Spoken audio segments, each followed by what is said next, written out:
resolver São João de Meriti, sem resolver Caxias, esquece. Quando você mexe no médico, como o Eduardo mexeu aqui, você acaba com a saúde da Baixada. Como você quer resolver o transporte só aqui, não resolver da região metropolitana, esquece que você não vai resolver.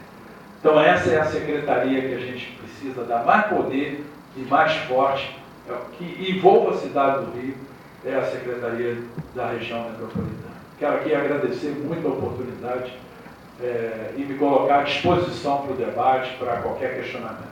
Muito obrigado e uma boa tarde a todos.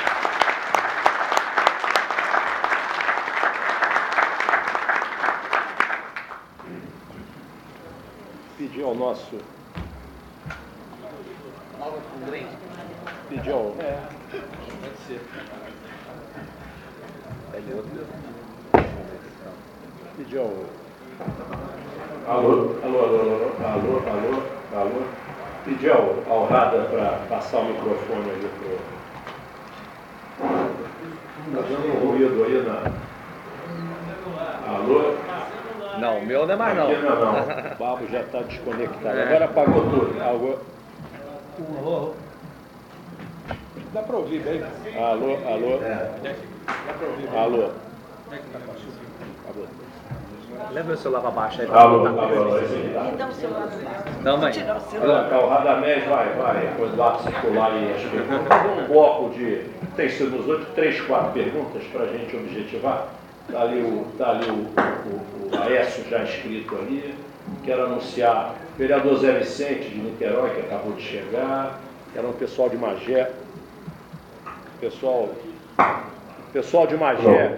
Alô, pessoal de Magé que já chegou. Pessoal de Búzios também já está aí, enfim. Daqui a pouco eu vou Andrezinho, o vereador João Gustavo, enfim, estão chegando aí.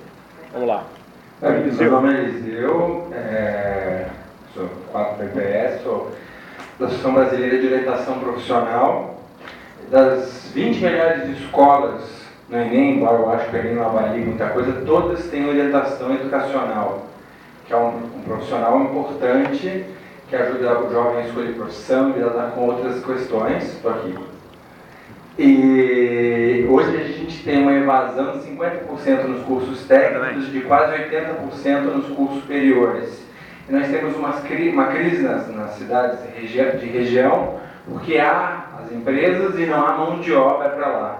Eu queria entender um pouco qual é o projeto de política educacional do governo, de não contratar o orientador educacional há anos, não pensar nesse profissional. Você falou da importância da tecnologia, da internet, mas hoje nós temos nas escolas somente professor e diretor, quer dizer, não temos ninguém que possa ajudar esse jovem a aprender a lidar com a internet, pensar tecnologia, checar informações. Então eu queria entender qual é o projeto do governo para mudar um pouco essa ideia de educação, de uma educação menos bancária para uma educação mais reflexiva e pensadora. Fazer bloco de 3 ou 4 meses? Isso, mais duas. Então, pessoal, quem tiver com educação? Quem? Educação? Pode ser sem educação. Pessoal de São Gonçalo. Vice-governador Rezão, meu nome é Ivanildo Barreto, eu sou dirigente da Associação Comercial de São Paulo. E eu queria fazer uma pergunta, mas já informar o senhor que o problema da comunicação no governo do Estado, eu acho que ele é premente hoje. Porque o governador esteve semana passada em São Gonçalo, no seu anúncio lá no Pacto da Mobilidade, ele falou que o investimento da SEDAI em São Gonçalo é da ordem de 1 bilhão. O senhor hoje fala em 600 milhões, e na CPI que acontece na Câmara Municipal de São Gonçalo, que investiga o contrato da SEDAI com a municipalidade, os diretores da SEDAI falaram em investimento da ordem de 200 milhões. Então, quer dizer, eu acho que a informação está sendo um problema sério. Mas, não só a informação, como a ação. Um dos grandes gaps, gargalos da nossa região para o desenvolvimento econômico passa pela água. Fui secretário de desenvolvimento na cidade, desenvolvimento econômico, e fazia roadshow pelo estado, pelo país, buscando empresas. E quando as empresas se encantavam com o tamanho de São Gonçalo, com a peculiaridade da sua gente, a mão de obra, depois se decepcionava com o problema água na nossa região, né? Vários reservatórios construídos, muitos servindo de enfeite ainda, distribuição ineficiente, esgoto zero. Queria saber, né, do excelentíssimo governador qual é o projeto para seu possível governo no que diz respeito à água para a nossa região. E pedir ao senhor também que, por favor, retrocedam na questão terceiro BI, no grande empreendimento que é fazer habitacional na entrada da nossa cidade. Distribua habitação por toda a nossa cidade. Não acabem com a entrada de São Gonçalo, que é Venda da Cruz. Muito obrigado. Mais uma aí. Tá bom. Por favor. Governador, esta pergunta eu já fiz anteriormente a um outro candidato. Nós sabemos e temos certeza que nenhum governador foi mais a cidade de Niterói do que o governador Sérgio Cabral. Mas o problema das UPP aqui no Rio de Janeiro tem prejudicado muito a cidade de Niterói. Porque aqui foi feito tudo e os bandidos aqui foram embora para Niterói. E hoje o pior problema de segurança, o pior problema de Niterói é a segurança. O que o senhor tem a dizer? Isso é uma pergunta. A segunda, se por acaso o PT lançar candidatura própria, como ficará Niterói? Porque hoje Niterói quem faz mais obra é o governo do Estado. Quem participa de tudo em Niterói é o governo do Estado. Então essas duas perguntas que eu faço a você. Mais uma aí. Saúde, pode ser? Bom, Eu chamo em 4. governador, nós atuamos também na área de São Gonçalo, na área de Niterói, e eu vou me focar mais na área de saúde, apesar do fato realmente da questão da mobilidade, a nossa linha 3 lá, estamos fazendo a linha 4, a linha 3 já não sai, um folclore de mais de 25 anos. Essa questão da segurança que também realmente vem atingindo violentamente Niterói, como São Gonçalo, em função até da necessidade da política de segurança para a cidade do Rio de Janeiro. A gente fica até meio saudoso do antigo estado do Rio, do tamanho o abandono da nossa região lá de Niterói e São Gonçalo. Mas a questão da saúde, eu queria deixar algumas sugestões aqui, inclusive por ser presidente do Sindicato dos Hospitais da região, nós fizemos um trabalho fazendo um diagnóstico da realidade da saúde pública e privada da região leste. E a Baixada também tem hoje o mesmo retrato. O senhor bem colocou a política de concentração da alta e da média complexidade aqui no Rio de Janeiro, com os hospitais de neuro, com o INCA já existia. A realidade hoje de se conseguir uma cirurgia de média e alta complexidade para quem está na região metropolitana é impossível. A dinâmica das filas para a cirurgia de média e alta complexidade é dramática. O paciente oncológico hoje, o paciente de câncer na nossa região, ele não consegue nem ter acesso à biópsia. E quando tem acesso à biópsia, ele não consegue chegar para o tratamento oncológico aqui no Rio de Janeiro. Talvez, se tivesse havido realmente a permanência de 3.100 leitos que foram desativados na nossa, estou falando da nossa região, 3.100 leitos, sendo que 22 hospitais foram fechados nos últimos 15 anos. E nós ainda na região não temos santas casas, porque a tradição e a evolução dos hospitais na região foram através de guildas médicas, não temos santa casa na região. Eu sei que as demandas são infinitas em todas as áreas e na saúde muito mais, os recursos escassos. É claro que hoje o ônus do governo estadual e do governo municipal, como o senhor bem colocou, com relação a custear a saúde, hoje o Estado tem que entrar com 10%, o município com 15%, e o governo federal com uma lógica fugidia da questão da PEC 29, que deveria ter 10% da União, que é o maior arrecadador. Uma sugestão que está contida aqui, talvez, se nós tivéssemos no Poder Central aqui no Estado, uma atuação mais efetiva com relação aos consórcios, fazendo o ordenamento, fazendo a organização. Nós temos em Niterói um Hospital Federal Lourenço de Freitas, que chegou a fazer transplante, que hoje faz 70 cirurgias de média e baixa complexidade. com custo para a sociedade de quase 5 milhões. Quer dizer, fica, no meu entendimento, a dúvida se foi mais relevante a concentração dessa oferta aqui no Rio de Janeiro, com o INTO, e agora com o Hospital de Neuro, quando nós tínhamos isso em Niterói, nós tínhamos uma estrutura que fazia a média e a alta complexidade de ortopedia em Niterói e São Gonçalo, que hoje não temos nenhum hospital fazendo isso em Niterói e São Gonçalo.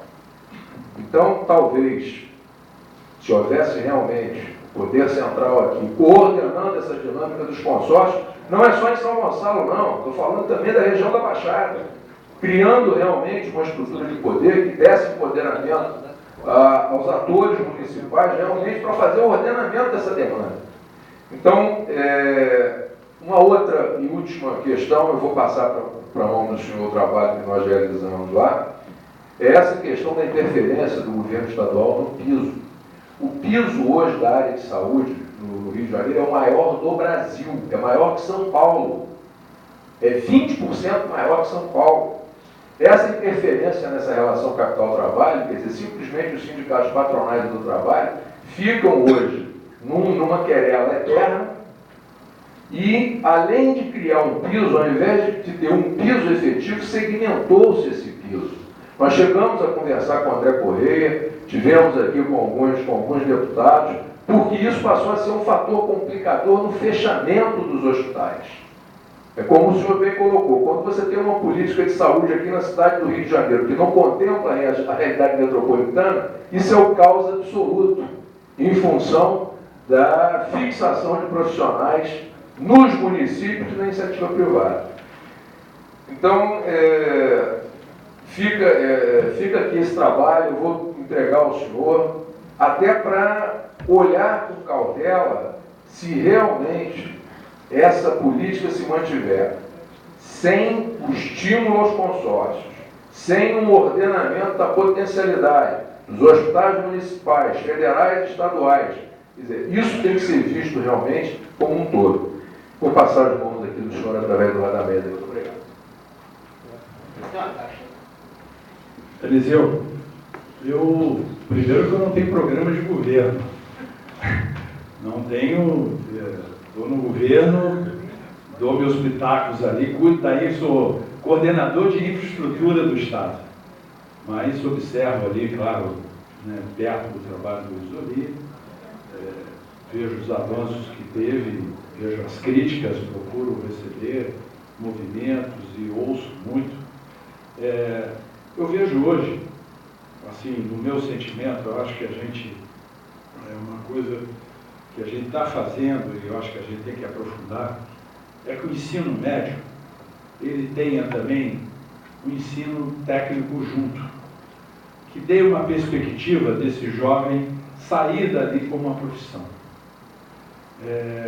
Vejo que aonde a gente colocou o ensino médio junto com o CVT, com excelência nos CVTs, ou então nas escolas que a gente tem de ensino médio, como a parceria que a gente tem com a OI na Tijuca, aquele modelo, um modelo que a gente tinha que lutar para replicar. Eu sofro muito de ver hoje a perspectiva que tem o jovem de trabalhar, principalmente aqui dentro da favela, com a indústria naval aquecida, com tudo. Tenho procurado, até dentro do PAC, levar os centros de vocação tecnológica para dentro dessas comunidades. E tenho tido, da minha parceria que eu tive na inclusão digital, na cidade digital, vou dar um exemplo, fizemos uma parceria com a Cisco ali em Manguinhos, onde a gente trouxe um curso de ensino médio com o ensino técnico, onde esse jovem hoje, com 8, 1 ano, ele está se empregando dentro do mercado de celular, de consertar TV a cabo, né? Tem uma empregabilidade muito grande. Assim como vejo hoje nas artes,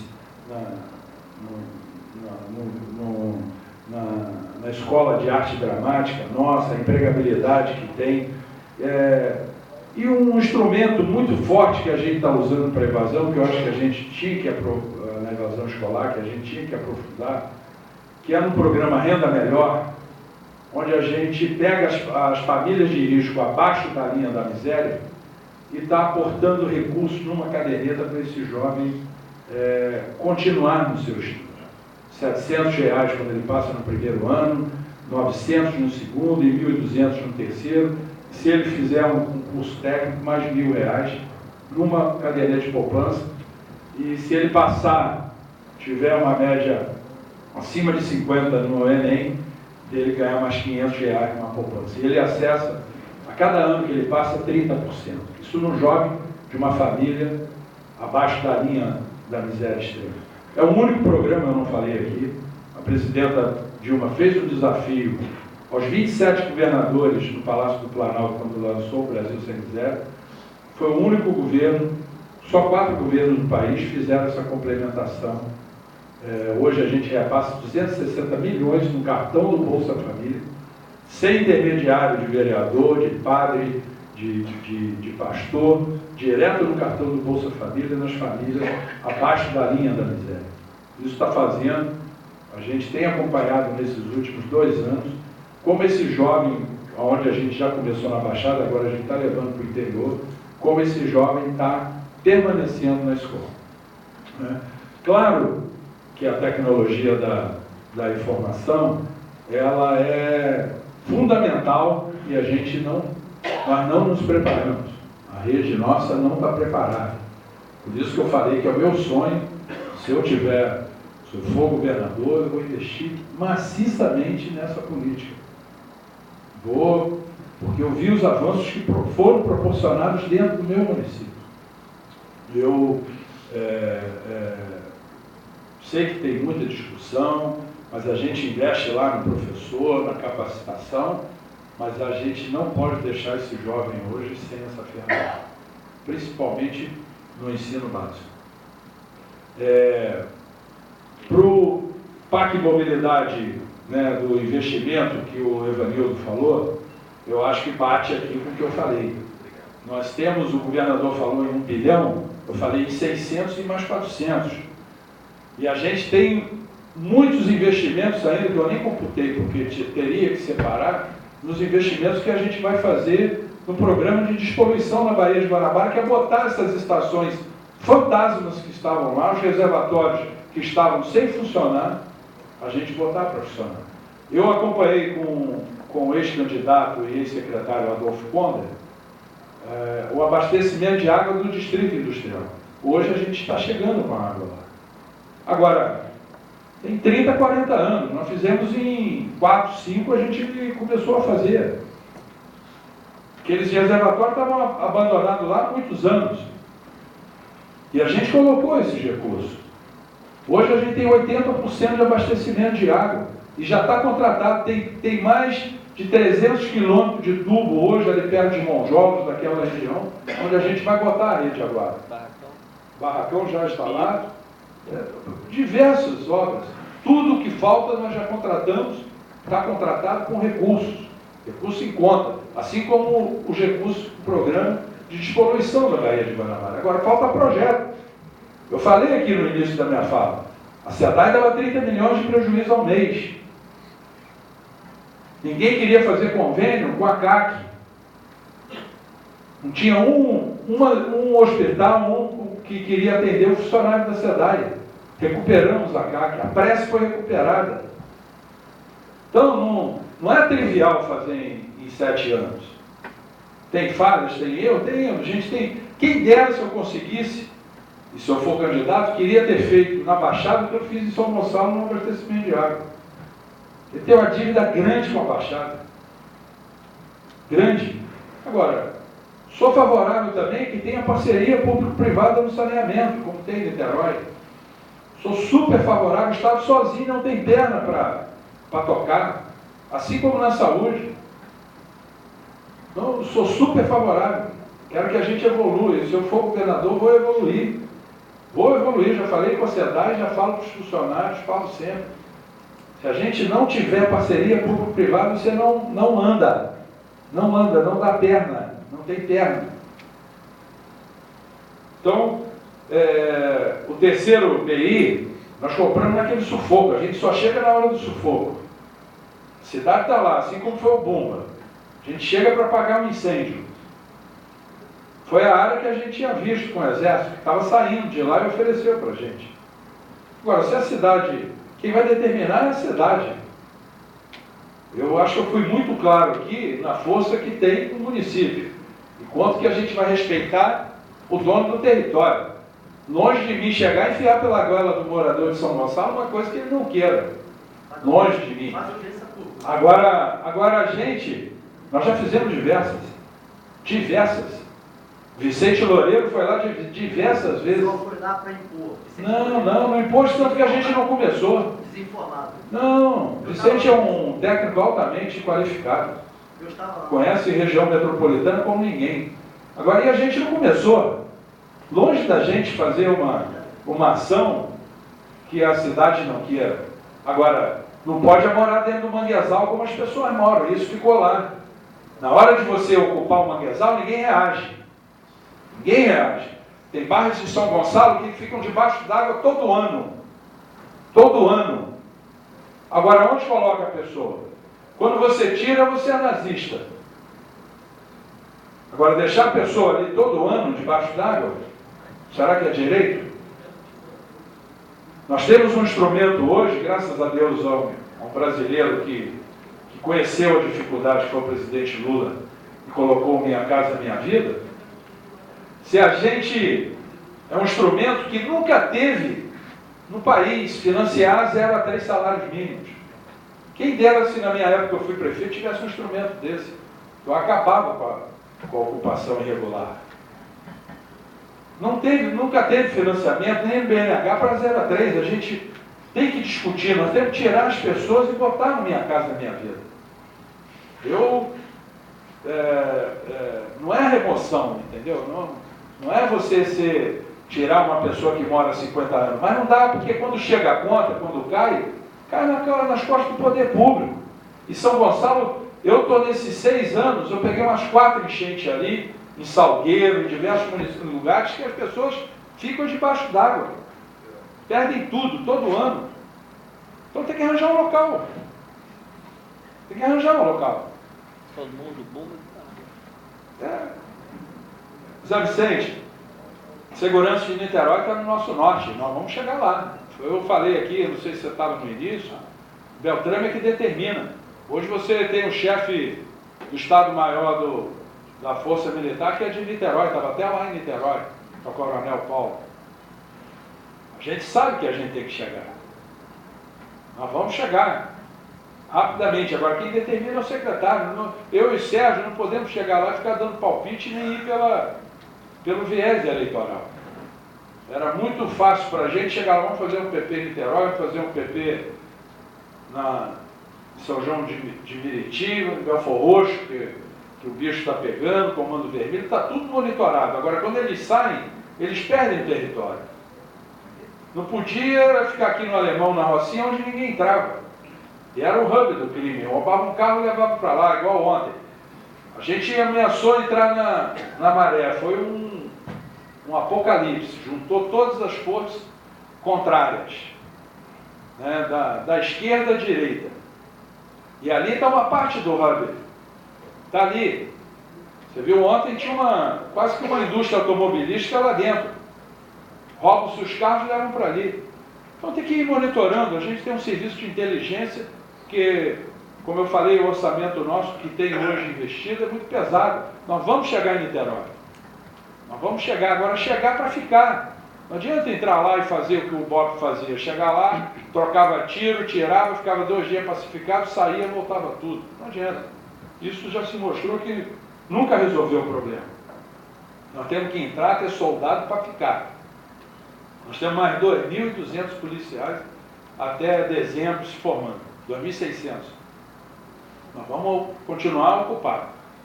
Agora, quem determina é o Beltrame, é o Castro e a Marta Rocha. As obras do governo do estado de Niterói são muito fortes, como são em São Gonçalo, como são em Caxias, como são na cidade do Rio. Graças a Deus, nós não vamos parar de investir em Niterói. Mesmo que o PT fique não faça aliança com a gente. Isso é da vida. Acho que todo partido tem direito de lançar seu candidato e ter o objetivo de ter o poder. É natural, ainda mais por ter um senador forte, que nós ajudamos a eleger, e eu acho que o PT tem uma chance, né, real, porque é um bom político. Né? Então, é natural. Eu acho que a gente, todo partido, a gente tem que respeitar muito quem se submete à candidatura a governador. Todo mundo tem seu projeto. Né? E a gente tem os nossos erros e nossas falhas. Depois de 7 anos, desgasta muito. Eu quero só colocar aqui para o Aécio, eu sou super favorável aos consórcios municipais. Não vejo outra saída que não seja os consórcios. Nós estamos fazendo agora o hospital regional lá no sul do estado, em Volta Redonda. Estamos fazendo um hospital de oncologia na região serrana, em Friburgo, até porque a gente precisa ter atividade econômica naquela região, as pessoas têm que ficar lá. Agora, quero lembrar que a gente tem excelências hoje na média e na alta complexidade no interior. Dona Lindu hoje é uma referência em Paraíba do Sul. O Hospital Leonete Sturdes de São João de Meriti é uma referência hoje no parto materno. O Alberto Torres de São Gonçalo tem um trauma hoje que 15% dos pacientes hoje vão da cidade do Rio lá para o Alberto Torres de São Gonçalo. Claro que a gente tem que... Eu sei, mas a gente tem que ir ampliando, mas é uma referência. Mas virou uma referência. Quem diria, como nunca antes na história desse estado, que um paciente aqui da cidade do Rio de Janeiro ia para São Gonçalo se tratar, ia para São João de Meriti, uma mãe de alto risco. Então... Tudo para Roberto, nada para... Então, a gente tem esse olhar. Eu tive com o Conleste semana passada, com os municípios do Conleste. Fiz um incentivo a eles da gente estar aproveitando esse momento, que é o maior investimento do governo federal aqui, para a gente arrancar do governo federal as contrapartidas que precisa, principalmente na área de saúde. Principalmente na área de saúde. Aqui a gente tem 5. Desculpa.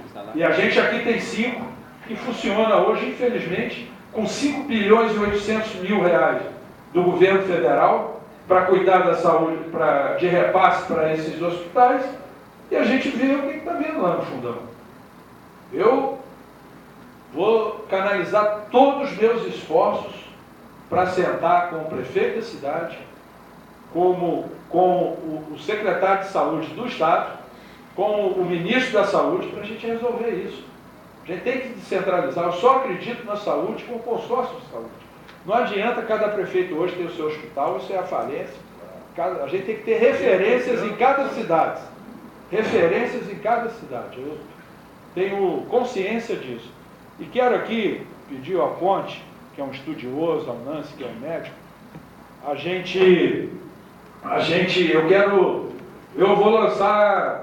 estou pedindo técnicos da fazenda para estudar muito. Eu quero pegar um dinheiro dos royalties e colocar na saúde. A gente tem que ter financiamento para a saúde. Nós perdemos a CPMF, que o governo federal errou ao não compartilhar com os municípios, principalmente com os municípios, e não vê compensação nenhuma. São 80 bilhões de reais. 80 bilhões de reais. O governo federal, como você muito bem colocou aqui, ou uma outra pessoa colocou, o governo federal não faz seu dever de casa. Os municípios hoje já estão gastando aí 25%, 30% do seu orçamento com saúde. O Estado aumenta a cada ano. Então, se a gente não tiver o governo federal entrando, mas a gente não pode ficar também esperando, a gente tem que ver uma outra forma de se financiar a saúde. Eu estou pedindo que as pessoas estudem uma forma da gente ter uma nova receita para a saúde, para compartilhar principalmente com os municípios e com as entidades que já existem. Nós temos um programa de apoio aos hospitais, o PAI, que a gente injeta dinheiro, pouco recurso, num município, numa casa de caridade, numa entidade que já existe, que tem tido resultados extraordinários. Não adianta muito a gente criar novos hospitais, fazer novas estruturas. A gente tem que apoiar o que já existe. Eu acho que já é um ganho extraordinário. Santa Casa de Misericórdia aqui no Rio está com 700 leitos fechados. Você imagina 700 leitos na rede pública. Será que o Estado, o governo federal, o município não pode fazer um esforço e botar isso aqui para funcionar? A gente resolveria todos os problemas. Resolveria todos os problemas. Assim como a gente está fazendo lá com o Hospital de São Francisco, que já tem 300 leitos reabertos. Outra rodada aí, Eduardo. Esqueci, eu acho que não esqueci. Não, foi todos. Eu quero, antes daqui, corrigir aqui uma falha. Queria chamar para a mesa aqui o ex-prefeito de Bom Jardim, Afonso Monera, subsecretário de governo, um querido companheiro nosso lá da cidade. O PS deu vice lá aí no primeiro mandato e é uma pessoa que a gente tem um carinho e um reconhecimento dentro do governo do Estado. Afonso, seja bem-vindo aqui. Eduardo, manda brasa aí. Boa tarde, vice-governador. Eu sou o Patrick, jornalista do PS São Gonçalo. Acho que é uma dúvida que a maioria que deve ter. Se, no caso, como é que vai ficar a posição do governo federal em relação à sua candidatura? Se a Dilma vai apoiar o senhor e o PT racha com o senador Lindbergh, né? Se a Dilma apoia o Lindbergh e, portanto, não apoia o senhor, se ela vai subir nos dois palanques, ela vai conseguir ter jogo de cintura para subir nos dois palanques. Obrigado. Boa tarde, vice-governador. Eduardo, pode falar, companheiro. Bom, eu tenho 3 perguntas simples para fazer. Três? O senhor, quando citou a questão da segurança pública... Fala o nome, pro... João. O senhor falou sobre a questão da ampliação do número de policiais, mas o senhor não falou sobre a questão da capacitação desses policiais para atender o cidadão. Porque o senhor falou que, diante dos avanços do Estado, né, perder um Amarildo não necessariamente é algo impactante. Mas eu falei que não. Falou que foi isso. Não, tudo bem. Falei que é muito impactante isso. Qualquer vida que se perde. Peraí. Não, acontece porque, por exemplo, já fui tirado de um ônibus 2 vezes por policiais, né? Já fui achacado 3 vezes por policiais em revistas. Eu faço mestrado em ciências sociais e já levei um tapa na cara porque eu não tinha meu RG no meu bolso. Né? Então, assim, me pergunto até que ponto a ampliação de policiais no estado do Rio de Janeiro também não vai aumentar, com a falta de capacitação, claro, né? Não possa ampliar o número de amarildos do nosso estado. Então, eu gostaria de perguntar rapidamente quais são os investimentos que o governo tem sido feito em relação ao combate à homofobia. Eu sei que tem um programa do governo estadual de combate à homofobia e se você poderia explicar um pouco como funciona esse programa e quais são os volumes de investimento nesse sentido. E o Rio perdeu a lei estadual de combate à homofobia recentemente, foi derrubada pelo TJ no estado, e parece que foi proposto um novo projeto de lei na LERJ, o governador propôs um projeto de lei de combate à homofobia no âmbito estadual. E parece que o governo tem uma grande dificuldade de mobilizar a sua base na LERJ para votar essa PL. Você sabe, senhor, o que tem sido feito para mobilizar os deputados estaduais para a votação dessa PL? Obrigado. Teu filho. Boa tarde, prefeito. A sua cidade, governadores, a sua cidade foi referência e exemplo para todo o Brasil, na parte de TI, né, da tecnologia da informação. Eu sou aposentado do Centro de Processamento de Dados do Estado do Rio de Janeiro. E o governo, todos os governos, né, que passaram nos últimos anos, governos modernos, e o órgão de processamento de dados do Estado totalmente abandonado. Eu acho que o senhor tem conhecimento disso. E gostaria de saber qual a política sua para o Centro de Processamento de Dados do Estado do Rio de Janeiro em função da sua história. Né? E peraí, a outra coisa no Proderj hoje existe lá contratações terceirizadas, são até 14 vezes o salário de um analista concursado do Proderj. Mais uma aqui, junta 4. O Patrick vai acabar a pergunta dele, concluiu. Não concluiu? É uma questão em relação ao apoio ainda. No caso, se o governo federal apoiar, eu já fiz a pergunta para o senhor aquela hora. Eduardo, eu achei que era Eduardo. Eduardo deu do microfone. Decidir apoiar o Lindbergh no PT mesmo, como é que ficaria a situação dos deputados hoje que fazem parte da base do governo estadual, né? Se eles perderiam as secretarias e as